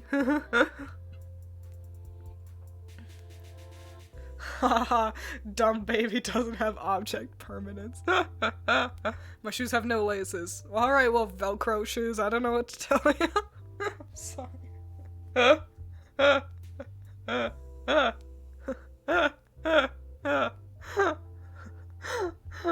then, I don't know, maybe they just like the texture of it. Vincent doesn't give a flying shit about socks, but I had a cat who did back in the day. They're not Velcro. How do you not know this? I know I'm omnipotent, but I am unaware of your shoes, Excalibur. Did I say the cat's name? What did I just say? Did I say Cuervo? What did I just say? What did I just say out loud? Did I call Vincent Cuervo? That was my old cat's name. He's been dead a long time. Seeing his name pop up in chat. Critter revealed your former cat's name long ago. I see.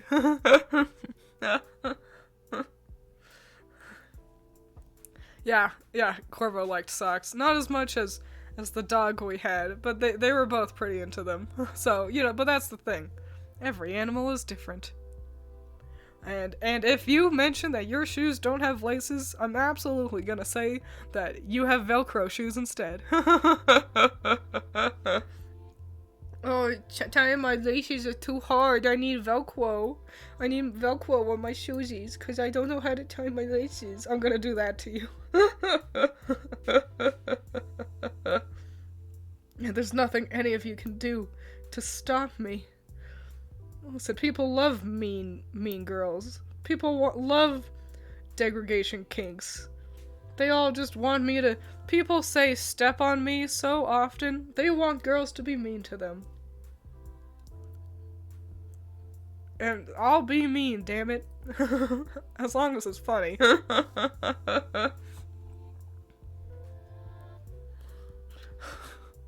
But Twiins, I have stuff to do, which is why I'm watching a stream during work hours on a Thursday. I have button shoes, Hacksire. Your shoes. Well, look at these future shoes Hacksire's got. Wow, that sounds inefficient. We just got away from the kink things. No. This isn't a kink thing. This is a platonic thing. This is a platonic. This is a platonic thing.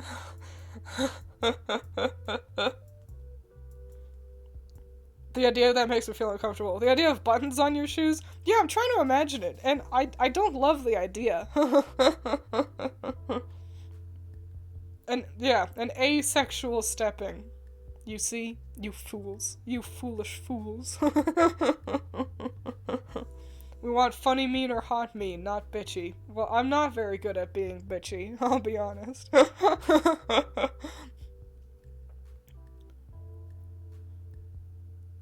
So,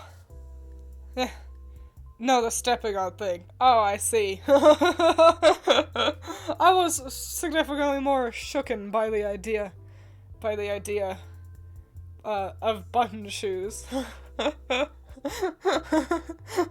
I read Excalibur's, now hold on, let her be bitchy, in the same tone as that one Kronk meme of, no, he's got a point. Sandals are the best because no Velcro laces. Or Narrow's eyes, buttons.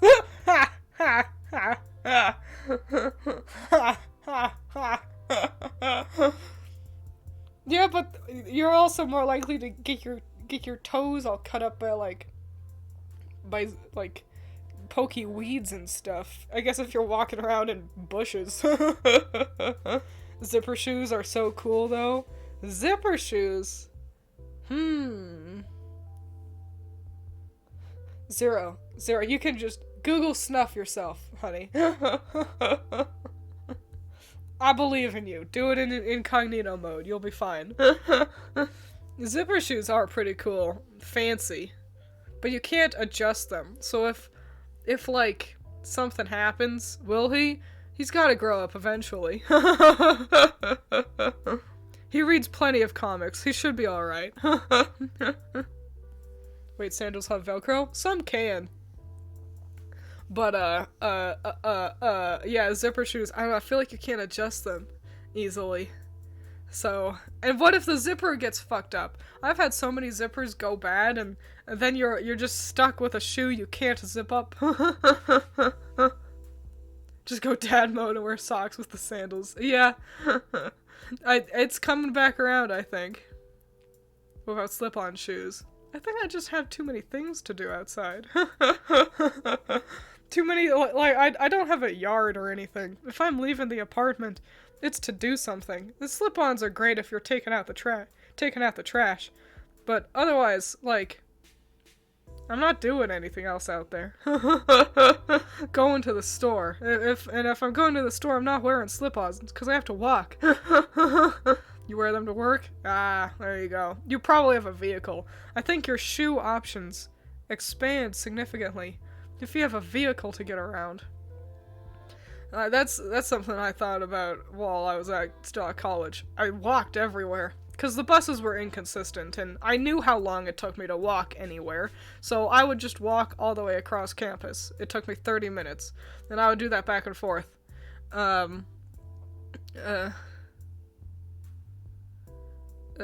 But I went through shoes and socks a lot quicker once I had to actually walk everywhere. What a pain. Is it coming back around, or are you just approaching dad age? I feel like people are coming around to dad aesthetic more often.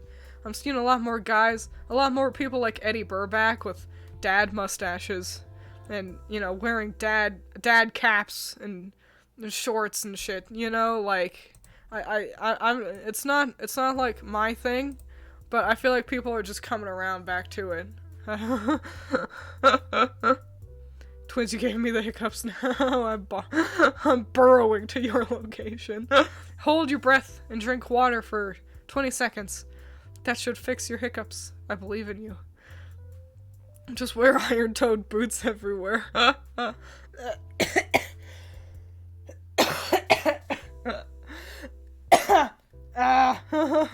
This sounds like a pretty bored aesthetic. I mean, we're in a pretty boring age right now. Everyone's poor. We can't afford luxury. We all look boring. Got a dip. Adios. I don't know how much longer we'll go, I'll be honest. Wow, I really started like on the hour on the dot. Look at that. I was looking at the time. That was me forgetting words. I was looking at the time and how long my stream's been going, and I'm like timed up. Look at me. Fancy dancy over here. You have a friend who wears steel-toe boots all the time? I think we all have a friend who's like that. And I think more often than not, they're people who like have like animals that they need to take care of. At least, I don't know, back when I was still in like high school, there were a good handful of kids who wore steel-toe boots everywhere, and it's because they're like on like farms or had like, you know, a family who had horses or some shit like that. We all have a friend. We all have at least one. And if you go, no, I don't have any friends, well, you have Jesus. I guess.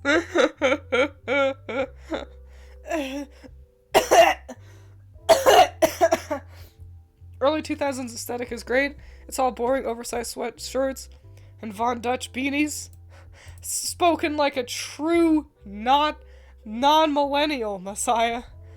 From my perspective, the early 2000s aesthetic is fucking hideous. It's a bunch of shirts that are kind of too small, and a bunch of short pants that were low riders, and everything was annoying, bright colors, and it was all just kind of ugly, and a little bit gay, but like, not like in a derogatory way, and not in a fun camp way, just in that early 2000s gay way that everything was, where there was so much like colorful mesh, and it was cool, but it was also so bad.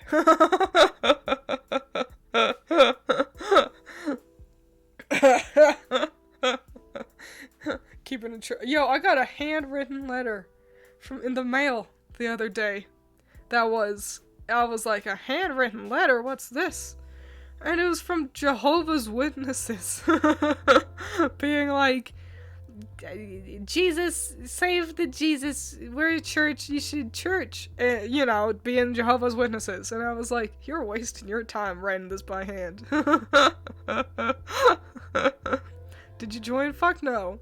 Quite frankly, if I had more time and money on my hands, and not to say a lot, but just a tiny amount, like any amount of time and money on my hands that I wanted to dedicate towards stupid shit, that quite frankly, I would have written them back, telling them to suck a fart out of my ass.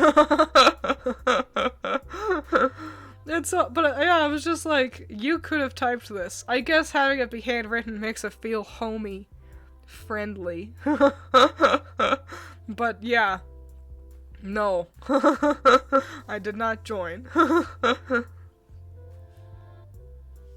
Did you mail them back? That you're a fallen angel? But they would, wow. I wonder if they would read that as sarcasm, or if they'd be like, I need to find this person.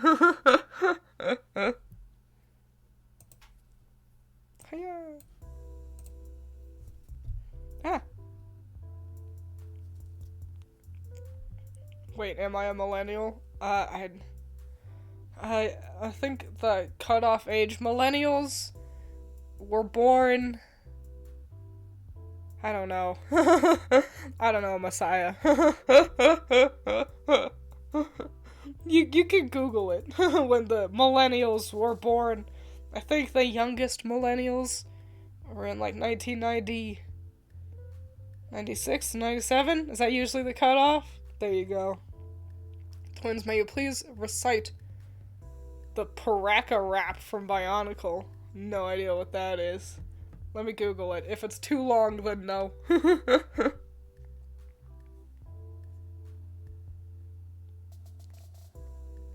I'm Googling it. Hang on, I spelled it wrong.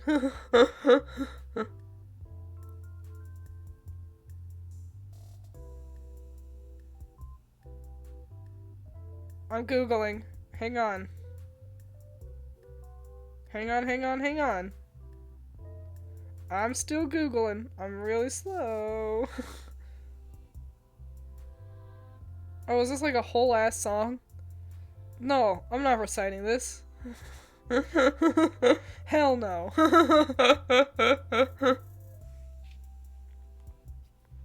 There's a shorter ad version. I'll just read one. I'll read one of these verses. Paraka on the street. It's time, tick-tocka. The gang on the loose in your school locker. At your home too, in your friend's room. Nothing you can do, the gang is on the loose. Yo, Paraka. Yo, I rap to the beat. The gang is on the loose. Paraka in the street. That's a lot of heat. This is the whitest thing I've ever read.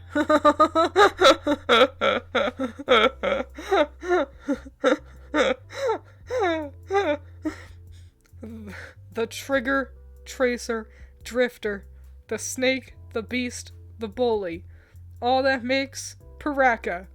Parentheses. Twins, you should read one of Mr. Hippo's story. I will do that. That sounds funny.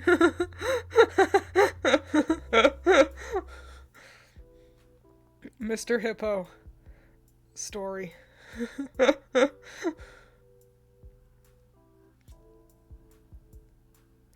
The wiki won't load. Hang on, fuck that. Yeah, I'll find it.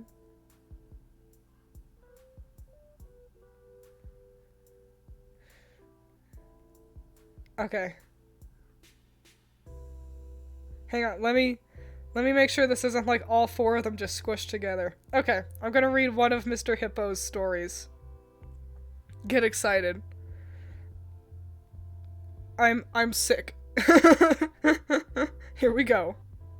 My friend, you have met with a terrible, terrible demise, but you know, I don't feel too bad about it. After all, if it weren't for me, it would have just been from someone else, you know? I guess what I'm trying to say is life goes on. Well, for everyone else, life goes on. Not for you. You're dead, but that's neither here nor there. It reminds me of one summer day in the park. I was having just a delightful picnic with my good friend Orville, and I said to him, Orville, I have a story, and he said to me, what's the significance of the story? And I said to him, Orville, not every story has to have significance, you know? Sometimes a story's just a story. You try to read into every little thing and find meaning in everything everyone says, and you'll just drive yourself crazy. Had a friend do it once. Wasn't pretty. Let's get that music playing again. Had that friend do a friend once. Wasn't pretty. We talked about it for years, and then not only that, but you'll likely end up believing something you shouldn't believe. Thinking something you shouldn't think, or assuming something you shouldn't assume, you know? Sometimes, I said, a story is just a story, so just be quiet for 1 second of your life and eat your sandwich, okay? Of course, it was only then I'd realized I'd made sandwiches, and poor Orville was having such difficulty eating it. Elephants have these clumsy hands, you know? Actually, I suppose that's the problem. They don't have hands at all, do they? They're all feet, and I couldn't imagine someone asking me to eat a sandwich with my feet. Now, if I recall correctly, there was a bakery nearby. I said to him, Orville, let's go get you some rye bread. Now, I'm unsure if elephants enjoy rye bread, but I assure you that Orville does. Now, this was on a Tuesday, which was good, because rye bread was always fresh on Tuesday. They made sourdough bread on Monday and threw it out Wednesday. Or rather, they sold it at a discount for people wanting to feed it to the ducks, and then probably at the end of the day, finally, they threw it all out.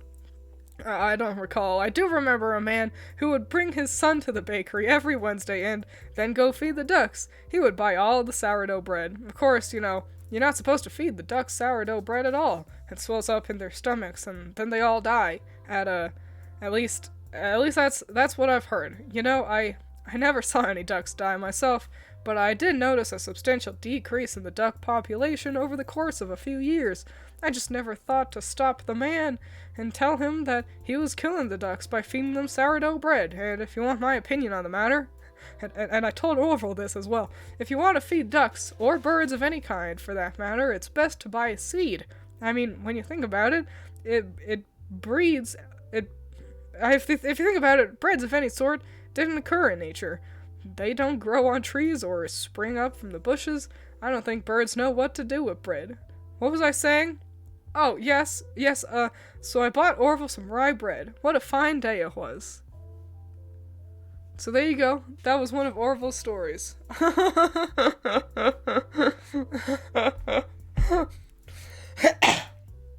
I like the part where he tells you to stop overthinking things.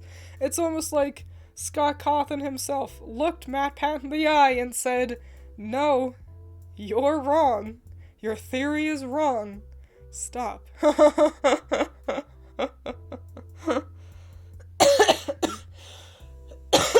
Purple guy is clearly not still. He's not in the Matrix. That was a stupid fucking theory. That was dumb. What are you gonna do? When your whole channel hinges on you perpetuating the ongoing story of one guy, then, well, it's either that or you name drop Undertale again for the trillionth time for some reason. But with that, I think perhaps we've made it to the end of the stream today. That should be a video. What, me just reading Mr. Hippo's story there? I do like how rambly it is. It really started with him trying to tell a story, but he sidetracked himself like 3 times. It started with him trying to say a story that he told Orville, getting distracted with Orville's feet hands, getting him bread, and ending up talking about sourdough bread getting fed to ducks. Thank you guys so much. You guys are sweeties. I didn't expect this amount of money to end up into the jar or into the donation bar damn near at all, really. Let alone in one day. You're sweet. I promise I will turn up Doug, so Doug's voice will be louder and prouder next time. So then y'all can hear him yell at me and be able to say any silly things you want him to say. I can see the animatic now. And don't forget, I might not be streaming tomorrow. I'll let you know. If I do, it will be later. Otherwise, I'll tweet something funny. Get well soon.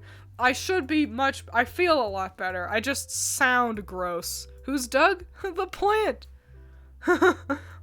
My plant buddy right here. Doug, say, shake. Good job.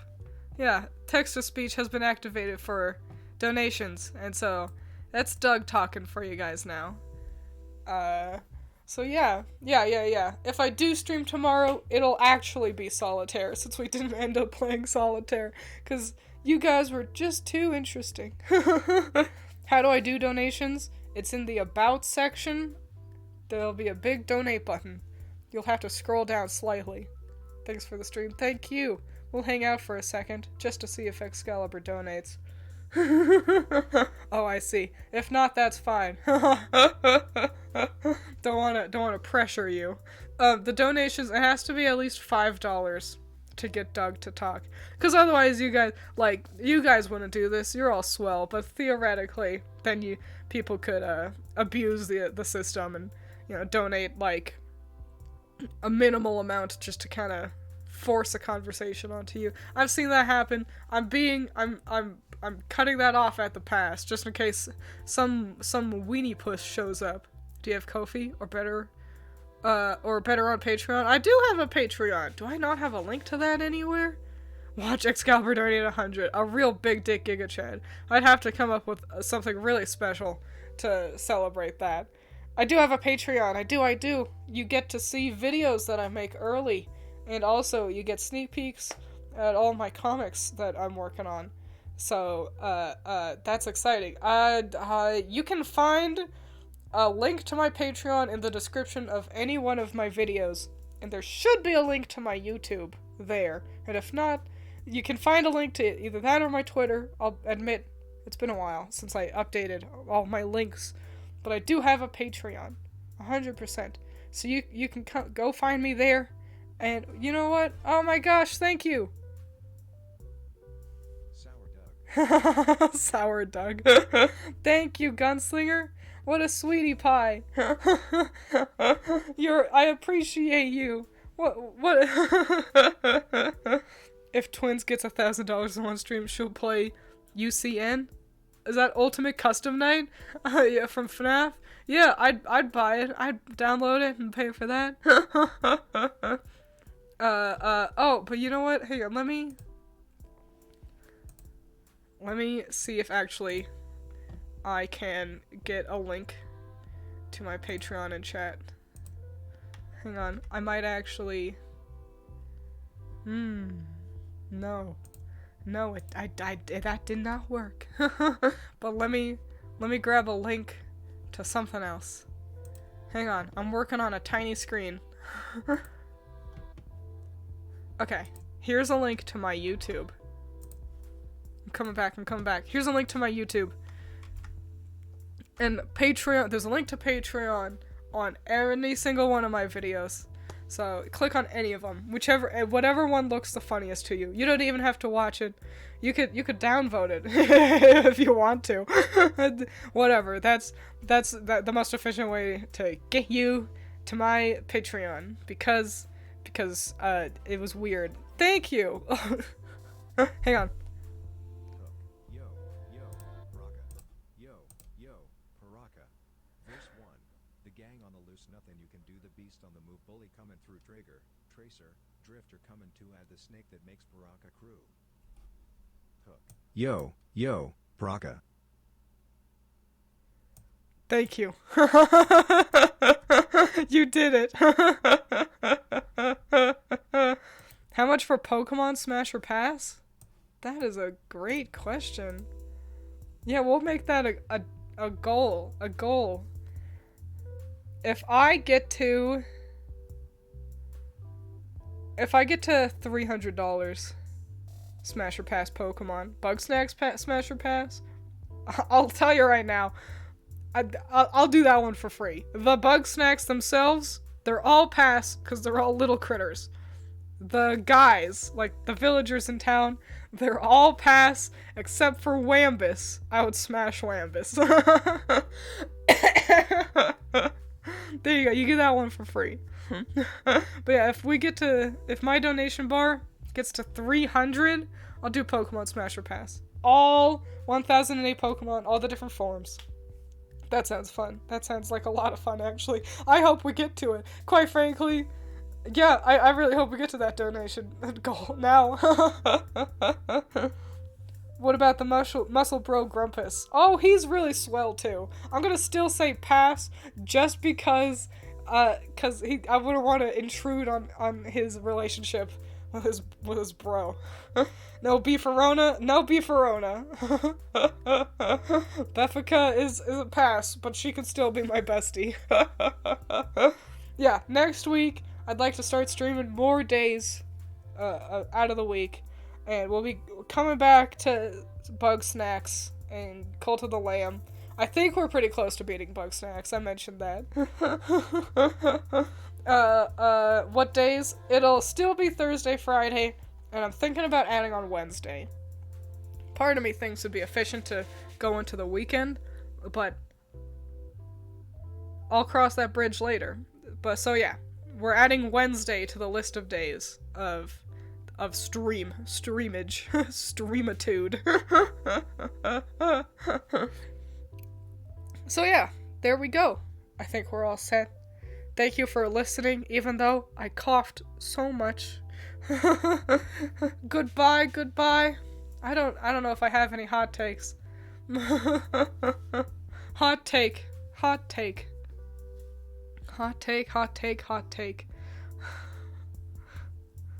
I'm so mild. Hot take. Nope. I tried to think of one about tea, and none existed. Hot take, the snow sucks and it should go away. Cold take, Paraka Rap is the best song in existence. We'll roll with that. I'll just steal Excalibur's take. Thank you again, thank you guys so much. You're all such little heroes, I appreciate you. And if I see you tomorrow, I'll see you tomorrow. And if not, I'll start seeing you even more next week. Alright. Adios. I'll see you around. And goodbye, have a good one. I appreciate you. Adios.